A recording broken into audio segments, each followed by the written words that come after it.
I'm astrologer and life coach Penny Dix. Welcome to my YouTube channel. Welcome back if you're a regular viewer, and if you're new here, welcome to you. And I would love it if you could subscribe to my channel. So today I am bringing you in this video the overview of all the astrological energies you need to know about to navigate this first month of the year, January. And once you've seen the overview, if you go to the description box of the overview, all the individual zodiac signs are individually linked so that you can just hop straight to the sign that you want to watch. And remember to check out not only your sun sign, but also your rising sign, which is also known as the ascendant, because the ascendant gives the house kind of order, the delineation of the houses, so that you will be clear about what areas of your life I'm talking about when I talk about the astrological aspects. So there we go. So that's that part. So, well, January, new year, new you. Why not? Because you know something, that opportunity is actually where we seek it. And I thought I'd make that my kind of phrase to set me off for the new year, that opportunity is where we seek it. There's a kind of a interesting dynamic that goes on with that. So of course we've got the sun in Capricorn until the 20th, when it will move into Aquarius. But what about the major aspects of this month? Because the astrological energies are really moving up a gear, because this month is preparing us for a year of some very significant different energies. And these energies will really start to kick in and speed up from March. But what about this month? Well, the significant aspects that I want to highlight this month are firstly about our lovely planet Mars. Mars, our god of war, our god of action, our god of energy, our god of assertion, of arguments, of fighting.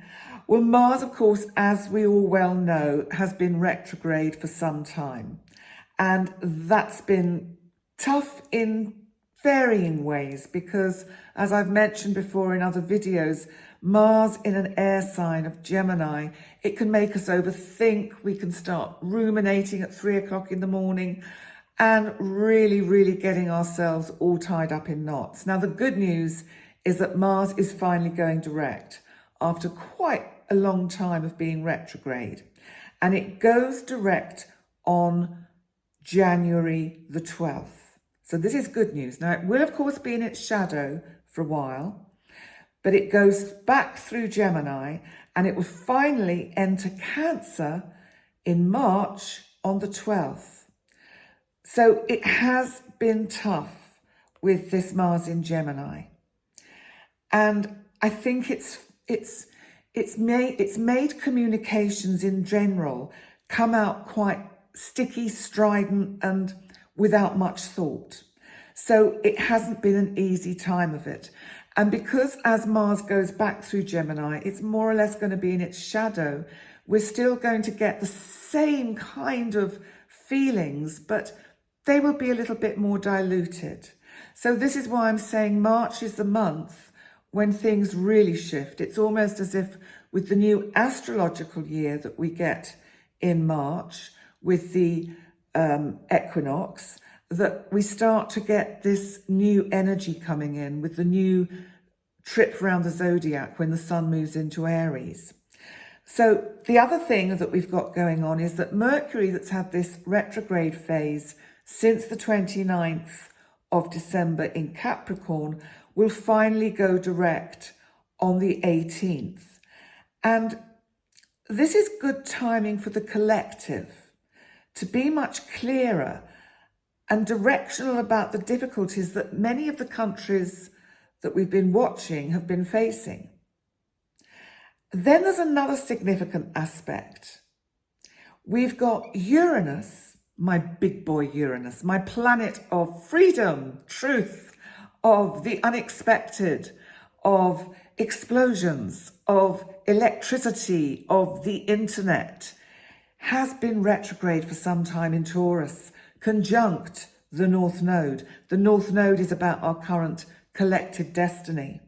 Now, Uranus is finally going direct, and it goes direct on the 22nd of January. So this will shift the energies, and it will help us become more personally responsible for taking control of our finances, rather than blaming the challenges on external events. You know, if we think about various countries, and I'm thinking about the UK, has had lots of problems with strikes, then this is about, well, you know, whatever the outcome is of these striking different areas of work that are striking, you know, we each individually have to take responsibility for our own kind of banking system.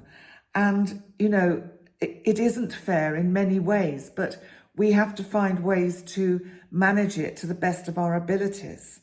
And, you know, that's hard. But I think with Uranus going direct, it's just going to give us a little bit of spurt of atomic energy to kind of get moving. And so Uranus will start to pull away from that North Node.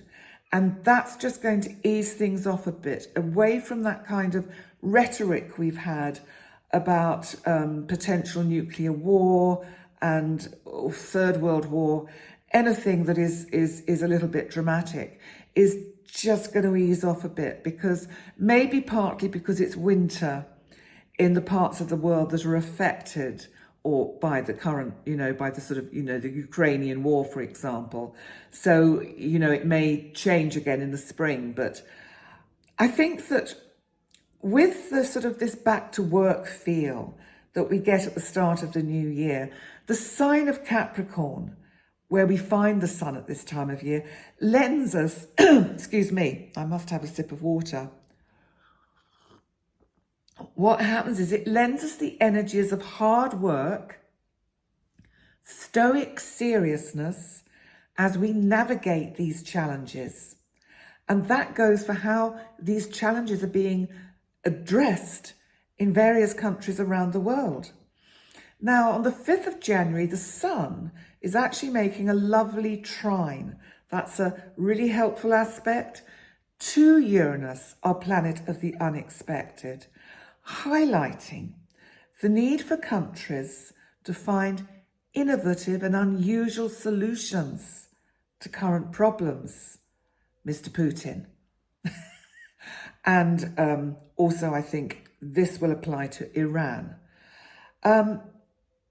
But looking at the countries that will be helped or hindered by this month's aspects, with Mercury finally directing Capricorn, it does pave the way for more constructive talks, whether that's connected with Ukraine, whether it's in Iran, or indeed the difficulties, as I mentioned earlier, that the UK has been experiencing with various sectors striking for better paying conditions. And I think that Mars turning direct on the 12th in Gemini will see countries like Iran experiencing again a surge of continued rebellious behaviour, calling for change and or regime change. And that could even increase when Uranus also turns direct on the 22nd because of perhaps unexpected events. But how are you going to be affected personally? Well, the energies support optimism, but within Capricorn realistic parameters, as we prepare for how the movement of the outer planets shifts up a gear to highlight these different parts of our lives that are going to be affected. So with expansive and lucky Jupiter, my big boy Jupiter, in Aries now at the beginning of the zodiac cycle, it brings great opportunities to rekindle relationships that you might have overlooked because of its position in the event chart for January the 1st. Also, there is a chance this month to pay attention, much more attention, to our mental and psychological health, which is an area we often overlook as we continue to do stuff and to not just be. Sometimes we have to just stop being, as a lovely friend of mine used to say, be a human being and not a human doing. And I love that. Thank you, Caroline Vasey. She's in England. She's a lovely lady. She taught me a lot.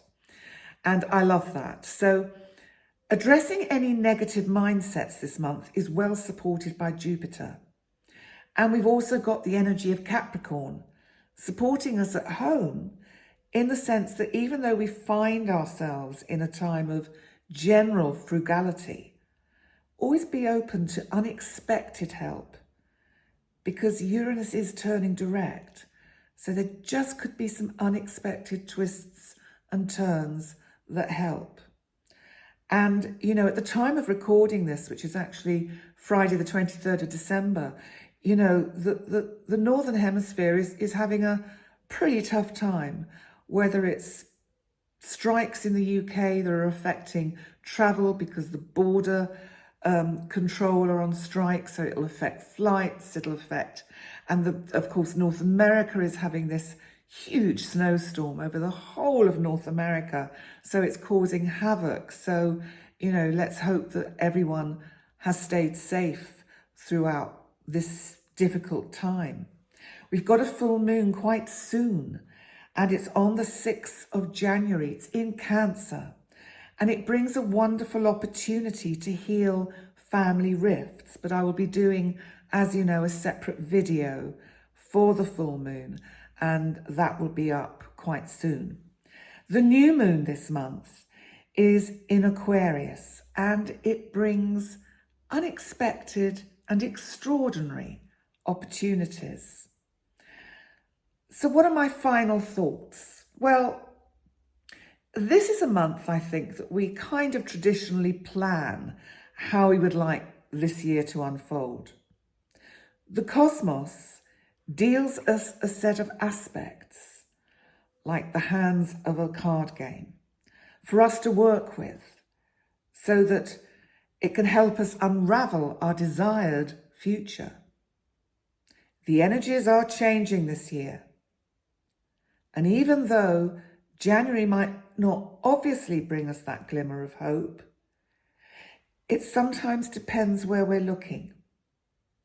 So use the energy this month to find a different way to look